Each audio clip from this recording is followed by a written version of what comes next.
And welcome. I'm here today to welcome everybody. We're going to be conducting an artist talk.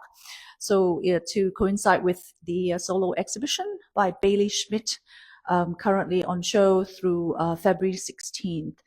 The title of the show is We Settle into Corners with the Dust and Mites. It's a recreation, an installation of her childhood bedroom. With me, I have Baylee. And I have Elizabeth Thach. Elizabeth is an artist and curator who is Boston-based, and you received your MFA at Mass Art. And Baylee, who's our guest of honor today, she is from Ohio, based there as well in Cincinnati. She received her MFA from Miami University, Oxford, Ohio. I will not take too much time of your really interesting talk, so I will just pass the floor to you. And after the talk, we'll have a Q&A. If anybody has anything to ask, please, don't be shy. So the way we're going to structure this, and I see there's a lot of very familiar faces, so welcome.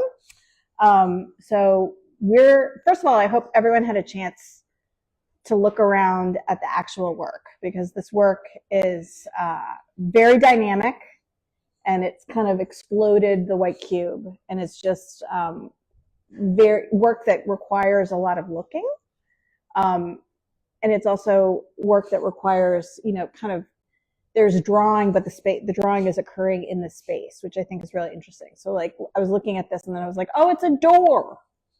And I think that is kind of really, the way that's layered, I think that's kind of interesting. The way we're going to structure this is it's going to be very informal, and we're just going to kind of have kind of a conversation. So full disclosure, Baylee and I have already kind of had some conversations, and we've been talking, and it's just kind of interesting because both of us are using crochet. Both of us are from the Midwest. Mm-hmm. There's a lot of commonalities, and a lot of the things that we are looking at as artists are the similar, we're looking at the same kind of art historical precedents.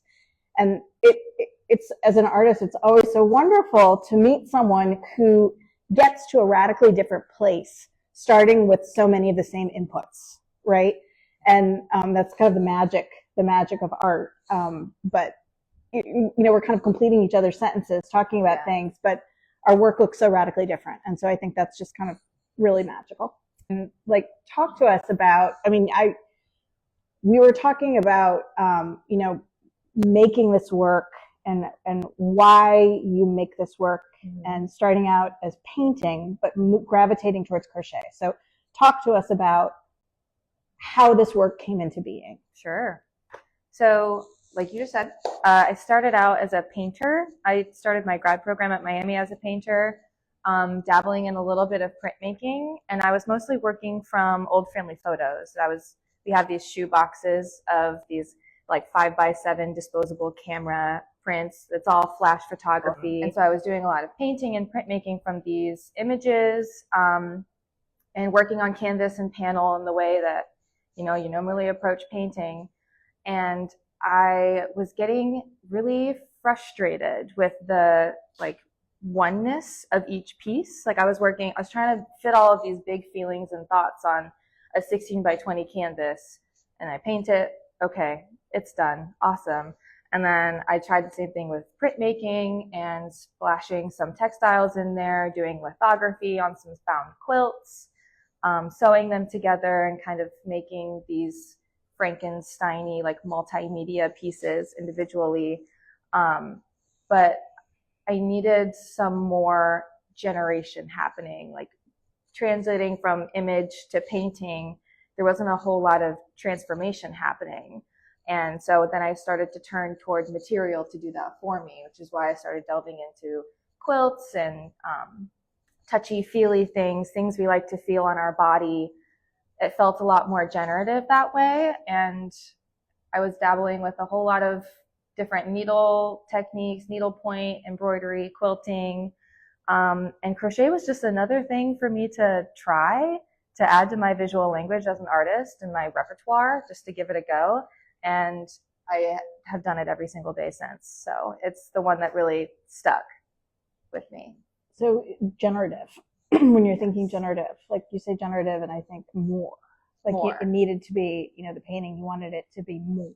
Yes. And just this kind of like this impulse for wanting an image to be more, and thinking about, I mean, a lot of this image is piled, it's layered, it's more than one thing. Yes. So I mean that kind of instinct, in terms of the subject matter of home and of place and wanting it to be more, and kind of wanting what art, it just makes me think of what artists wanting to find, to maximize what art can do and what art is. Exactly. Yeah. Because I was making these paintings and I was making these prints, and they were image, but they weren't also object. And I think something about this work that is really important is that it's image and it's also object, and it lives in this kind of in-between space between, is it a painting? Is it a drawing? Is it a tapestry?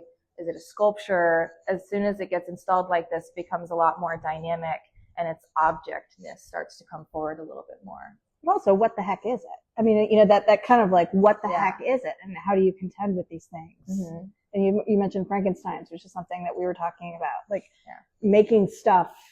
What the heck is this? It's not, is it art? Is it a tea cozy? Like that kind of like, it's not easy. It's not easy to really understand what you're looking at. And it's a kind of, there's a perversity in wanting to make that and live amongst that. Yeah, it's kind of like a really enjoyable self-punishment to make it so much more difficult to make things.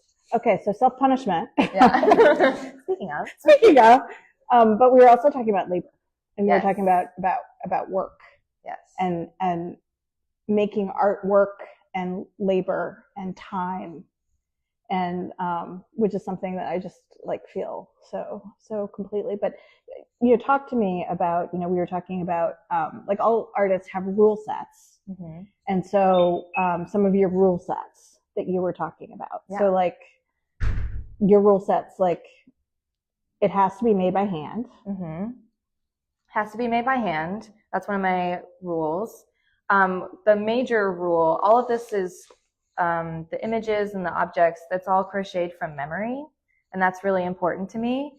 And so my very first rule, my number one rule that was most important, is that I did not want to look at any images of the spaces that I've been creating. That's part of the generative.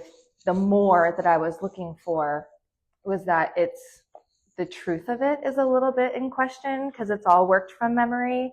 And if I, do the research and like crowdfund the facts, then the perspective gets warped, I think. So it's really important to me that it's all from memory, from my own perspective, to create this psychological space. No photos, no asking my family. Although this installation, it's the bedroom that I shared with my twin sister. So I did ask for her input a little bit, a little splash of input here and there. Because if I'm making a space and thinking about our relationship with each other, that's two sides of one coin, and I only have the perspective of the one. So I did ask for her input in this one. So I broke my rule a tiny bit. But it's kind of, like that artistic honesty. So there's like, trying to be, we're talking about truth, and truth is such a loaded term. But as an artist, you get to control what you're showing and what you're doing. So you have you're controlling your truth, and you're trying to be as honest in that as possible. But it's just interesting to me that needing to have someone else who is in this space and kind of being loyal to that kind of memory, and kind of there's an ethical component about that. It does feel very ethical. It's like, and even making this work, it's so very personal. My last installation was the kitchen in my childhood home. This one's the bedroom, and it's all from my perspective. It is so very personal, and it'd be really easy for me to lie to everybody and say, like, this is the truth. I know this is the truth. This is the thing that you need to take in 100%. No holds barred. But it's about staying genuine to what the space is, as well as the artistic practice in my own studio. Well, I mean, there's something about representational work, which is like, it's like fidelity to an objective truth, right? That we can see, that we can touch. And I think, there's something so, in these times, that we live in, having that objective truth, or having the understanding of, you know, these objects, you can't really argue with these objects. You can't really argue with the existence of these objects. And the fact that we can all see these things, I think, is really important for like preserving social spaces, and preserving discourse, and preserving, I mean, I think art does that too, because you have it in the public space, and we all can all talk about it and look at it and understand it as object, and kind of, and then we can have the discourse, like hold space for discourse, I think. Right. It's just, yeah, so that lovely, I think. Yeah. And the way that, so we talked about labor, and then we talked about, we were talking about labor, but then we were also talking about, you know, as we get into this kind of objects holding space, embodied memory in terms of the way that you make them, and the way, you know, their scale and their size and the way that you interact with them, which is like really kind of interesting to me. So tell me, you know, in terms of you're creating it, and that the importance of the scale. Right. Yeah. So the relation of these things to the body is something that I'm always thinking about when I'm making them. You know, in order to really transform the space, the scale of the things is really important, that they're like at least approximate to what they originally were. And in the process of making them, I start drawing really small, and I start drawing things over and over in different iterations until it kind of feels right. Because there's, you know, this shape of drawer pull. Does that feel right? No. Okay, I'm going to change the shape a little bit to this. Does that feel right? How thick was the wood? What did it feel like? The surface of the wood as well, since I'm trying to describe different surfaces. I'm always thinking about how it felt to actually interact with these pieces, and how it kind of leaves evidence in the nervous system, really moving through the space and living in the space for so long. So it always comes back to the body in terms of the scale, describing the surfaces, and also in the installation and how we experience these things as objects. In order to really transform the space is the number one goal. And body memory, I think, is so beautiful. So we, you know, some of the art, the art historical, it's also wonderful to kind of like be talking to someone and having another artist and finding kind of the same. There's always going to be art historical kind of like points that are just really cause excitement. And so when we were talking about, of course, Eliza kitchen. If people are familiar with that, the Whitney. And Joho So's rubbing loving, where he did a rubbing of his space. He was in his apartment, and he had to move after 18 years or something, and he did it in a rubbing of all of the places. Covered every single surface in white paper that he had touched, so delicately scored and folded on every single surface. Just amazing. But talking about that, there's a moment there. Baylee told me to watch on Art 21, and it was just like amazing. But there's a moment in it where he talks about his landlord, who he is renting from. You know, the first day he was measuring a door because he was kind of interested in the kind of the dimensions, because he was interested in place. And the landlord said, "Make yourself comfortable." And then 18 years later, after he's moved out, he wanted the landlord to see his art. And the landlord saw the piece, and the landlord said the same words. The landlord had Alzheimer's, but said the same words that he had said to the artist 18 years ago. And that kind of made me think of these like embodied memories, you know, that being in a space can have a physical, can affect your body physically. And I think that is such an important part of being a human. And I think that that's what this work is kind of trying to explore, is that these other elements of being alive, and they have, you know, there's just so much weight in terms of how we interact with our environment. And how our environment affects us as well, how we develop as people within the space.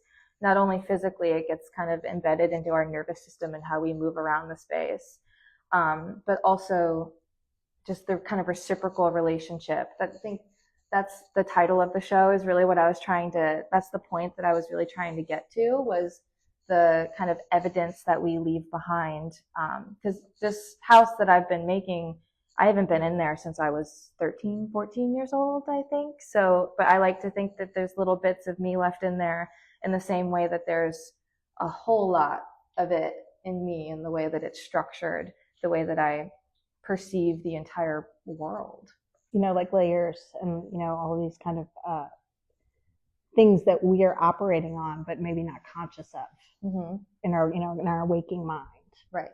And so I just think, there's so much power in terms of like, it keeps, there's so much there that said and unsaid and all that kind of good stuff.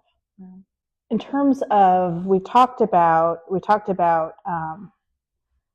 self-taught crochet. We've talked about the work element, how much work this takes. Mm-hmm. You said something interesting to me about, your parents being workers and the relationship of like the painting as a practice and kind of wanting to make artwork feel like work. Mm-hmm. And so this is, you're talking to our audience. There are a lot of artists in our audience. And so like, what is artwork? What is it to make work? Why does crochet feel like work in a different way that painting might not feel like work? Okay. So I'm from Ohio, right? Midwestern, it runs deep, bootstrap kind of mentality.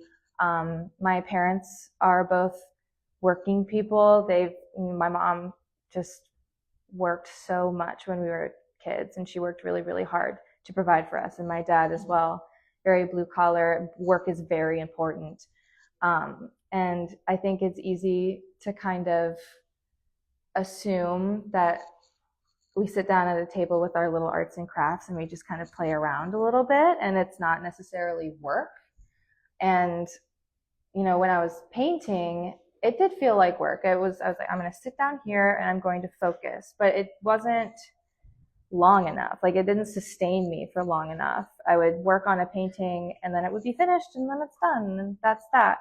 But I think going back to my roots and the push to be productive runs really deep. And I needed to kind of change my practice in a way that it's a little bit of self-punishment, a little bit, which is funny to realize now.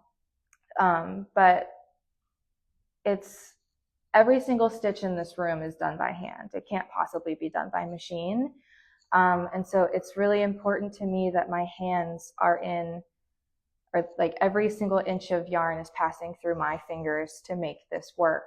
And I know for a fact that this is all so intimately connected to my hands and my body. And like the pure satisfaction of walking into this room and seeing how much crochet is in here is really satisfying for me. It's like work product. Yes. And the way that they get constructed, a crochet is very accumulative, so it has to build onto itself. So the way that these are built are from essentially the inside out. All of the figurative elements are the ones that I would approach first and then build the object around them and fill in the spaces between.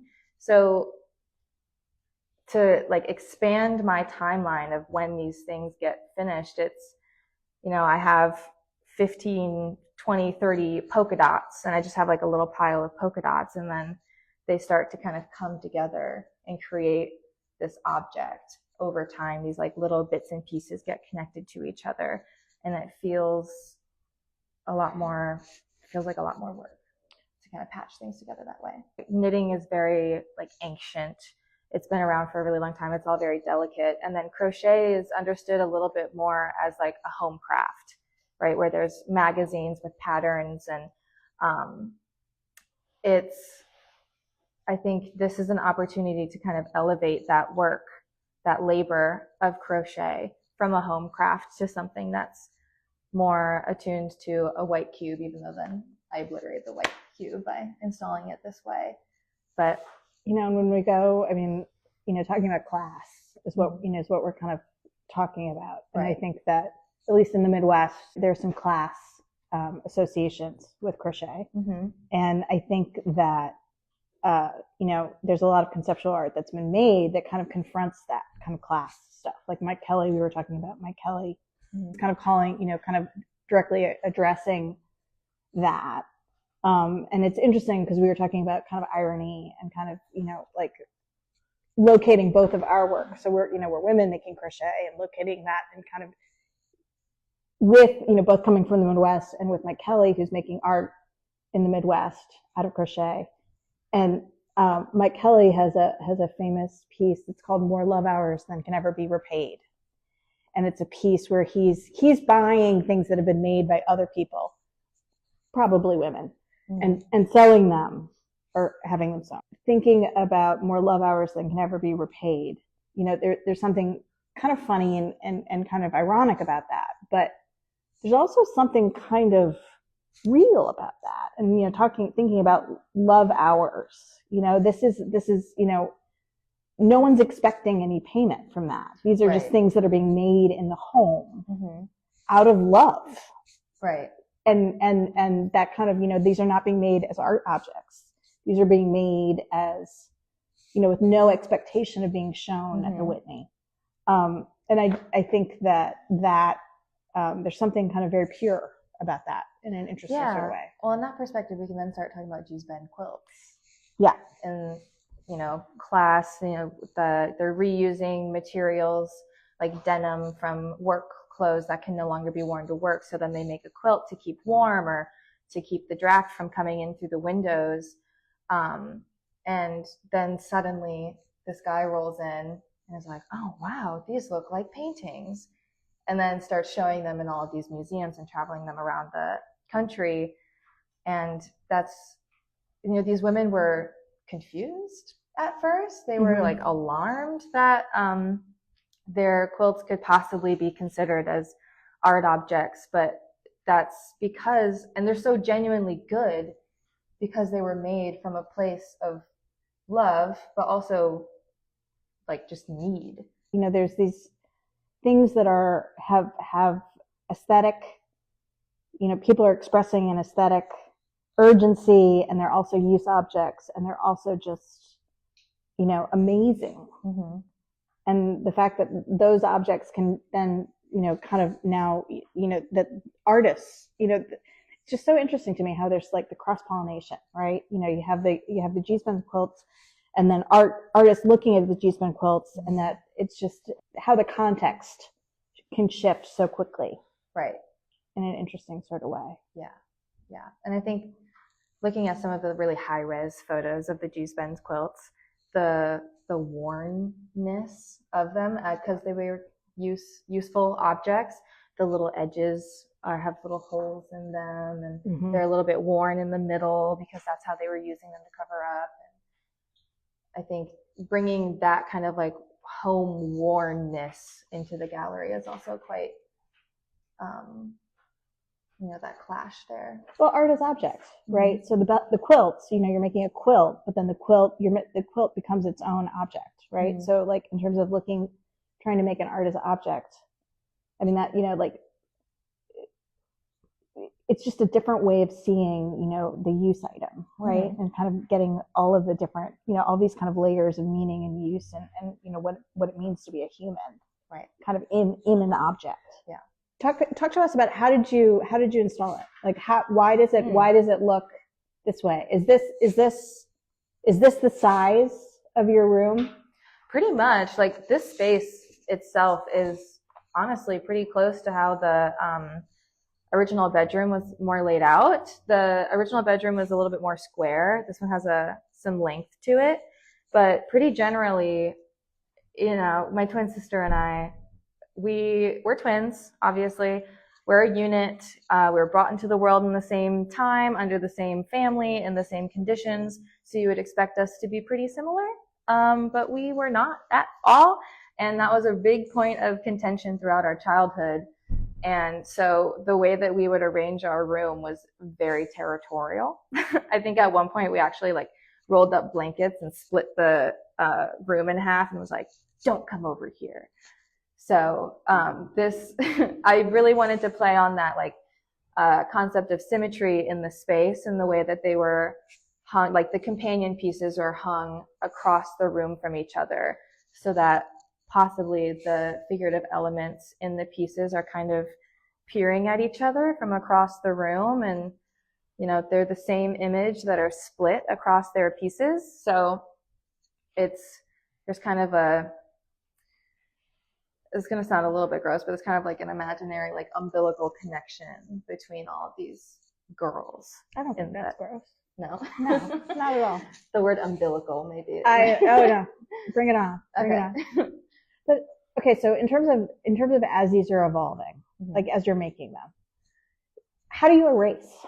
And how do you, and in terms of, like, you're working from memory, and Mhm. so you're using your body memory. Yes. Something spontaneously happens that is really good, but isn't true. Mhm. What do you do? So the way that crochet works, there isn't really an erase. There isn't an undo button. So what happens when I'm making these is I'm working on top of a line drawing, and then I'm kind of how tapestry weavers use a cartoon under their warp. I'm working on top of a line drawing against the wall. So what I can do is crochet to shape and then compare it to the line drawing and see if that's the kind of shape that I need. And if it is, great, I pin it down. If it isn't, then I have to pluck it all out. So if something is wrong, it simply just has to be dismantled. But over the course of, I made this installation over the course of 14 months, and it's all worked from memory. So there is the distinct possibility that things could be wrong. And I have been wrong, and I only wrong. And then I only realized later, but I think one of my rule sets, a rule a little bit further down the list, is if that's what my instinct was at the time and I made the piece that way, it's that way. That's the way that it needed to be at the time. It stays. Yeah. So you do, like, so you do have a cartoon that you're working from. So the cartoon has, like, is privileged. Yes. Okay. Yeah. Okay. And that's mostly to make sure everything stays the scale that it needs to be, because it's really easy for crochet to get bulky, and then I end up with a bed that's 3 times the size. Mm-hmm. So it's mostly a way to, like, kind of keep myself in these boundaries so that it's an appropriate image. But yeah, it does have priority, definitely. Have you thought about working without the cartoon? I think the way that my brain works is very, you talk about education and you have to, like, scaffold these skills, right? And, to teach people, you have to teach them the basics first, and then you get a little bit more advanced, and then you get a little bit more advanced. And my brain still works that way. Mm-hmm. So with each installation that I've done, or each, like, body of work, my constraints on myself get a little bit looser and a little bit looser. So I'm still working from the line drawing now, but that is definitely something I've thought about going forward, is, truly generating these by hand, by memory, as they are, instead of looking at any sort of reference point. And it would be really interesting to see what kind of wonkiness comes out of them. Frankenstein. I mean, Frankenstein Central. Mm-hmm. And kind of having to contend with that. Yeah. Is, because description is still really important to me. When I was painting really photorealistically from the photos. And what I would get lost in and really enjoy in painting is, like, little teeny tiny highlights, or how do I describe this wood grain so perfectly. So description is really important to me, and I'm having, not yet, I have a lot of time to let that go, but right now description is still really important, so I like to work from the cartoon. Mm-hmm. Yeah. And color, we're talking about, so I'm looking at your wood grain and I'm looking at the color, and, like, the painter in me is like, oh yeah. So we were talking about optical color. So yeah. What's optical color? So, I know what optical color is. I'm just, like, being conversational. Right.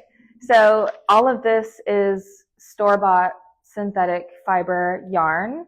And it was the, like, painterly instinct in me is, I want this, like, very specific color, so I can put a little bit of, like, burnt sienna with a little bit of sap green, and then that's the color that I'm going to get.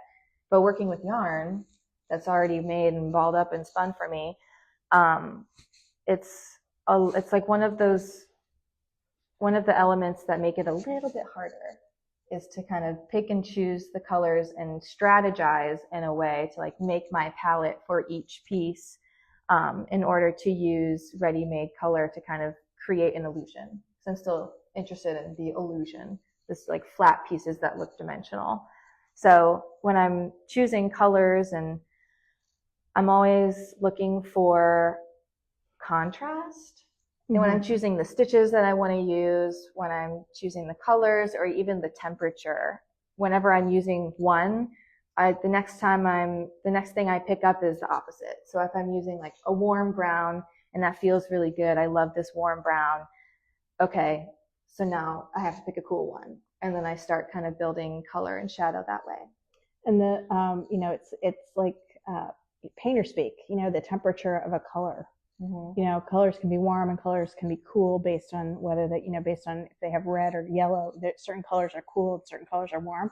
And I think that the painter in me really appreciates trying to kind of, the calculations of finding, looking at colors that in a tube or colors of yarn and trying to kind of figure out how that's going to work and how that's going to have a representational, optical connection in terms of making a drawer come out or making a drawer go back. Right. Just nuts and bolts, your stitch. What are you using? A double stitch? I'm using all sorts of the really basic crochet stitches. So there's single, double, treble, half double, and all that refers to is the different height of the unit. So like a single crochet is one single unit, and a double crochet is going to be twice as tall as a single. So I'm only using the really basic stitches so far. But if you use the single stitch, it's going to be tighter. It's going to look more knit. Yes. And if you use the double stitch, you're going to have, so that's where you start to get, or the treble stitch where you get the holes in between it. Right. And then that allows a lot more air to kind of live in the pieces, and it allows light to pass through and create a little bit more transparency than something that's done so tight with the single crochets. So I'm constantly oscillating between whatever stitch is appropriate at that time to build the shape that I need. And the translucency, and also the doily, for me, the bigger stitch, like the treble stitches, being able to see through it also kind of codes more. That's what you see kind of in Afghans or in doilies or there's like I have a different sensation of looking at the tactility, being able to see a little bit more delicate. Yes. When you think about the doilies, they're done with these really fine threads, and they're all like really open, lacy stitches. But here I'm using just worsted weight, medium yarn, and then so that kind of creates a little bit more of a bulkiness to it. So then to start opening up the stitches creates a little bit more air and a little bit more lightness, especially in the figurative element. I was just looking at the figurative, like in this one, like the stitching, on the garment that the figure's holding is it's really interesting to see like the way the stitches kind of come around those. I think that's a really interesting visual. With those, I was experimenting. I think you would technically be able to call it filet crochet in the way that you can use gaps and clusters of stitches to create usually a two-tone image. And my thought with the figurative elements and like opening up the stitch that way was that in certain venues or in certain lights, light can pass through these more open stitches and project a doubled image onto the wall behind it that would still have all of the value and structure to it. So the shadows would be just as recognizable as the colored image itself. So we can get some like real hot theater lights in here and test it out. The title, we settle into corners with the dust and mites. We leave our kind of impression behind on the space, but our actual like corporeal bodies aren't there anymore. So, opening up the stitches makes them a little bit more ghostly, a little bit more airy, and they're not as solid as the objects that had lived in there and had been so connected to the space themselves as well. Yeah. Crochet is just accumulated units. And like using this medium in the way that I am to kind of create this childhood home piece by piece, the structure of the crochet, I think, is really important to kind of talk about how rooms make up a house, stitches make up rows, rooms make up a house, memories and interactions and with people make you up. And that's kind of how we develop as person. We're people, we're all these like tiny little accumulative units that kind of shift and change in relation to each other all the time. And yet, I mean, it seems pretty clear that you're approaching this in a very different way. It's only like a loose connection, but that it's more fluid. You know, I would say just they're units, but it sounds like you're allowing them to kind of change as you go. Absolutely. But there's also, you know, we were talking about rule sets when we started, and you know, I've also heard Chuck Close talk about like what he started out being an abstract painter, and he would come in and he you know, it would just be an abstract painting. He would paint over the whole thing, and he felt like he couldn't move forward, and he had to develop a rule set where he had boxes, because then he could feel like he was actually making progress. He was moving forward, and so that was his rule set, which is like what we were talking about. Like you need to figure out how to move forward and make work. And It's so easy to stall out. it's so easy to stall out, but also like where does it begin and where does it end? And so sometimes having, you know, you need some way of saying, okay, I'm moving towards this, and you need some kind of guideposts or guide rails to kind of like constrain it, because artists need things to push back against.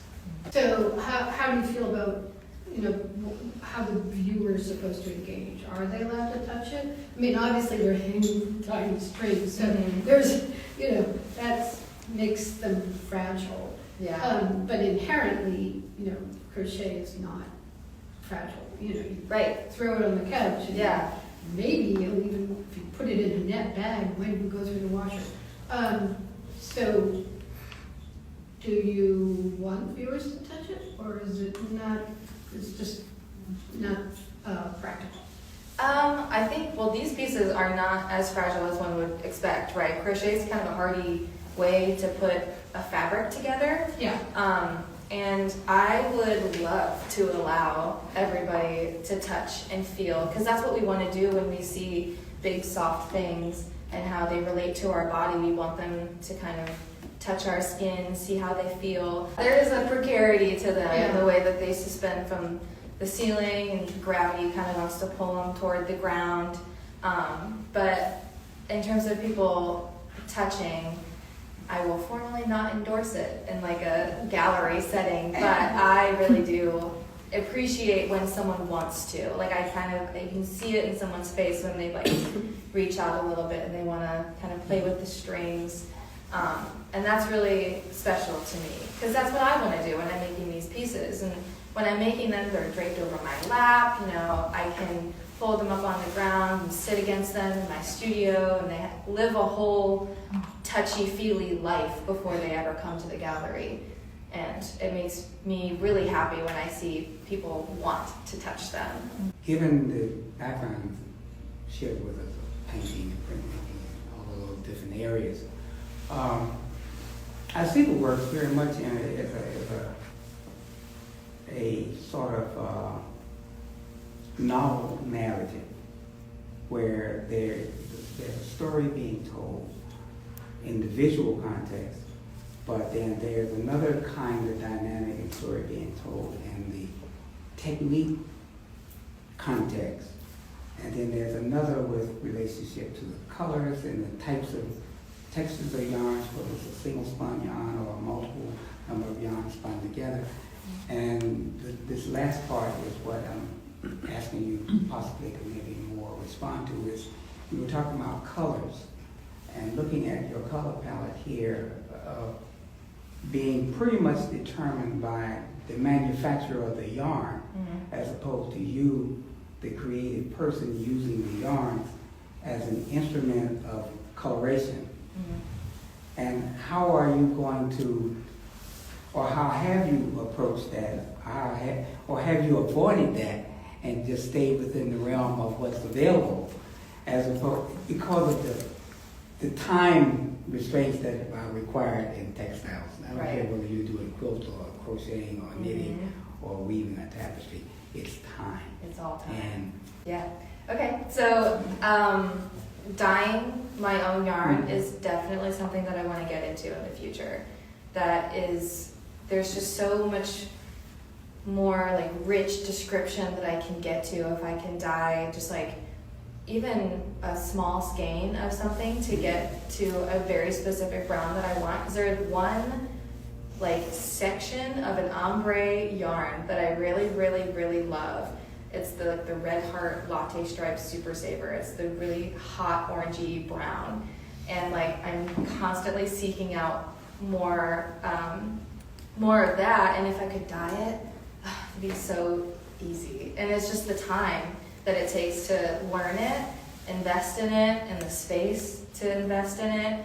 But that's definitely something that I want to get into moving forward, is dyeing my own yarn. Especially for a piece that I have in my brain. It's my mom's old van, and it was like this really garish pomegranate red, and so many different shades of the same pomegranate red. And I know for a fact I will not be able to find that in a store. So I think once I start approaching that piece, I would really like to start playing around with dyeing. And also alternative fibers.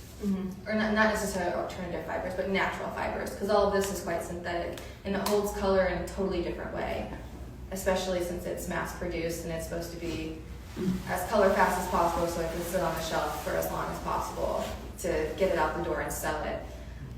So I really have to start getting into dyeing natural fibers for a future project. But just to play the devil's advocate, these are coded, because so much of this stuff from my childhood bedroom is, there's certain colors that you can't make that pink if you were going to make it out of natural dyes. That's not going to happen. Right. And so, there's an element of this work that, the fact that you can buy it, these are colors that we live with, that we know. And then also, obviously, the painter in me says, there is no such thing as pomegranate. Right. So, yeah. just to be, there's no such thing as color. Because it's all the way it looks. But that's a whole other talk about color. Yeah. Okay. Well, don't knock synthetic totally, because I brought some work in, and a curator at a museum said, I'm really glad that so much of this is synthetic fabric, because it held up this long because it wasn't natural.